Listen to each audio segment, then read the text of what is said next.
Saudara, bangunan dan rumah di Malaysia menggunakan 1/6 sumber tenaga elektrik yang dibekalkan untuk tujuan pencahayaan dan penyejukan dalaman. Penggunaan sumber ini meningkat saban hari memandangkan populasi penduduk yang semakin pesat. Untuk itu, bangunan berkonsep mesra alam perlu dibangun bagi mengurangkan kebergantungan terhadap tenaga elektrik.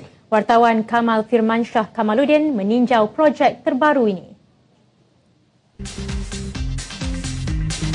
Institusi Penyelidikan Tenaga Solar UKM Seri dengan kerjasama kerajaan membina Taman Inovasi Teknologi Hijau menempatkan 15 prototipe hasil kajian universiti tersebut.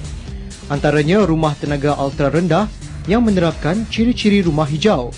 Rumah ini menggabungkan ciri-ciri seperti pengudaraan secara tabii, pencahayaan siang, penghadang bahang cahaya matahari dan sistem penuaian hujan. Ia sekaligus dapat mengurangkan penggunaan lampu di waktu siang dan penghawa dingin. Ya saudara, saya kini berada di rumah berkonsepkan hijau yang bakal menjadi trend akan datang. Dan saiznya agak kecil memandangkan ia adalah rumah contoh yang dibangunkan oleh pihak UKM. Antara ciri paling penting dalam rumah ini ialah pengaliran udara yang baik, pencahayaan dari luar masuk ke dalam rumah dan penggunaan tenaga yang boleh diperbaharui. Uniknya, rumah ini menyediakan ruang luas di bawahnya untuk aktiviti sosial seperti majlis keramaian. Seni reka bentuk terbuka memudahkan udara masuk bagi menyejukkan suhu dalaman rumah.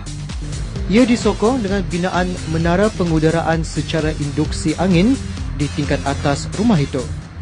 Dan angin yang masuk daripada rumah ke dalam rumah daripada depan akan mengalir disebabkan ada perbezaan tekanan. Angin yang masuk tekanan tinggi dan di atas rumah itu tingkatan rendah terdapat suatu pengaliran angin yang semula jadi. Rumah ini beroperasi menggunakan tenaga solar yang dihasilkan menggunakan sistem fotovoltan terma PVT. Ia menghasilkan 1 kilowatt tenaga yang boleh menampung peralatan elektrik asas. Sistem yang menggunakan pengumpul suria yang agak special. Pengumpul suria ini mengeluarkan haba dan juga tenaga elektrik secara serentak. Dengan itu, permintaan untuk tenaga elektrik untuk rumah ini boleh dipenuhi dan begitu juga permintaan untuk air panas untuk tujuan mencuci dan untuk tujuan yang lain-lain boleh digunakan. UKM berusaha meletakkan semua ciri-ciri hijau selaras sistem penarafan Indeks Bangunan Hijau GBI yang menerapkan ciri rumah dan bangunan mesra alam.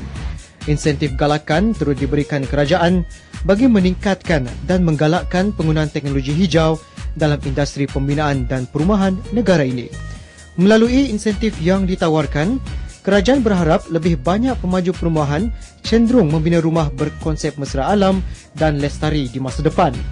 Malaysia perlu mencontohi negara seperti China dan Timur Tengah mula menerapkan konsep rumah hijau dalam pembinaan rumah baru. Kamal Firmansyah Kamaluddin melaporkan untuk TV1.